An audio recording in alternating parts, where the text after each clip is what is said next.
What do you do on your hardest days? What do you do on the day where you don't even feel like you want to give up? Get up. You want to give up. You want to give in. You want to cry and you want to just feel so sorry and so sad about how life is, how the situations in your life are playing out. On the darkest day of your life, how do you act? What do you do? I can't tell you how many times I've asked myself this question. And I've had somebody else ask me this question.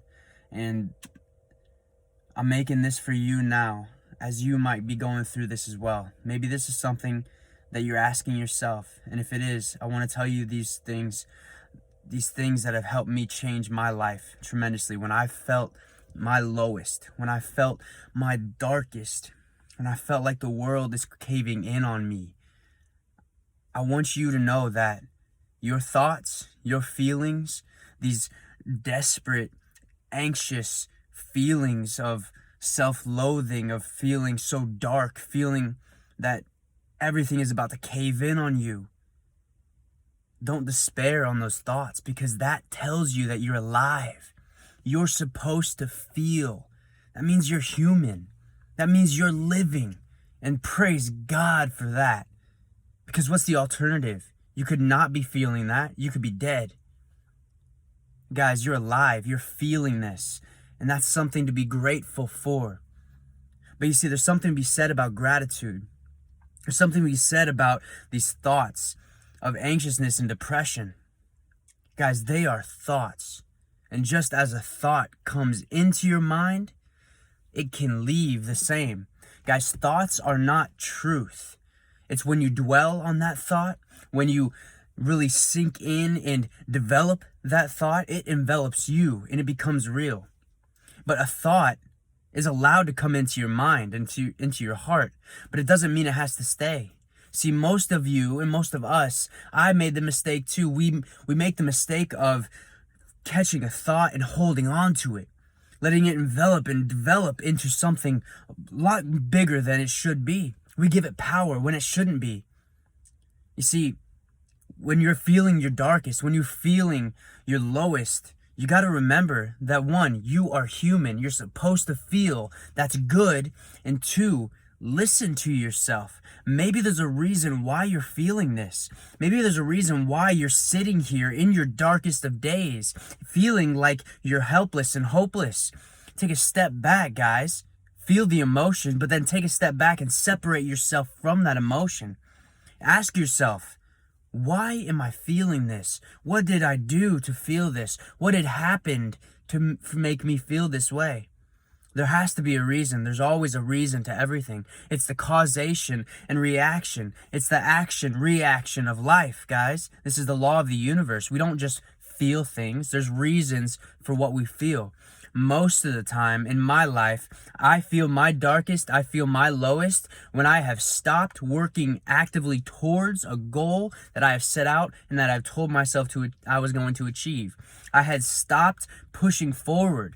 For example, when I'm working out, I had stopped hitting my meals. I missed my meal, or I cheated on my meal plan. I got a lot of sugar, which messes with your mind. It messes with your heart and your mind, guys. It causes you to feel anxious, causes depressed thoughts. It is an attack on your mental as well as your physical.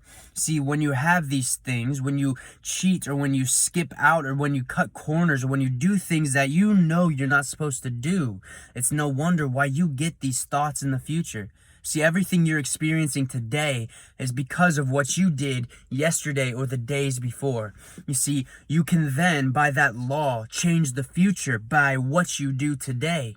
So if you're feeling like this, guys, if you're feeling lost, if you're feeling depressed, if you're feeling down, if you're feeling so dark and just stuck in this moment, guys, here's 2 strategies to help you change your life.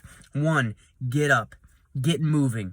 Get breathing, breathe, get air into your lungs, get outside, get the sun in your face. Guys, Get into the woods, go take a walk in the woods. Nature cures everything. And I'm serious by this. There's so much scientific studies and there's scientific proof behind this, guys. It's not just spiritual mumbo jumbo. This is the truth. Nature cures a lot. And if you do that, I guarantee it will change your entire mental state. So get up, get moving, get breathing, get outside, get active. All right, get air in your lungs, get blood pumping through your body.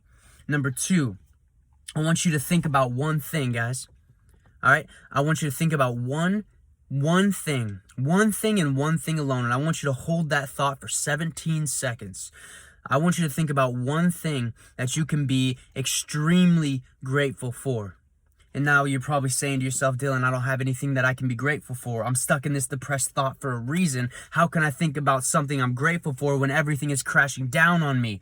I guarantee you there's always one thing to be grateful for. You can take a step back and just be grateful that you're even experiencing, because that means you're alive. Be grateful for that. If you cannot be grateful for that, how about then be grateful for the air you're breathing? How about being grateful for listening to this right now, this on this device, on your phone, or this computer that you're listening to, this screen that is allowing you to learn, to grow, to develop, to educate yourself and take yourself to a higher level. Be grateful for that. Be grateful for the opportunity to change. Be grateful for the chance to change. Be grateful for the power to change. Guys, you have it in yourself. You have to feel gratitude in your heart for it first. This is how you change. You see, there's so much science in the power of gratitude. Literally changes your energy. It changes the biochemistry of your body. You know, every atom, every cell, every muscle, every fiber of your being is changed through gratitude. And it's also changed through fear, through anger, through depression. That changes you on a biochemical level in your mind and in your body. Just as well as you can change yourself with fear and anxiety and depression, you can change yourself with gratitude, appreciation, caring, and compassion. You can change everything, but it starts with a thought. Remember, every thought is not power, but it's what we dwell on that gives it power. It's up to you. You can do it. You must do it. This day is your day. Do not let it defeat you. Win the day. Take hold of the day. Take hold of your power and be grateful that you get a chance.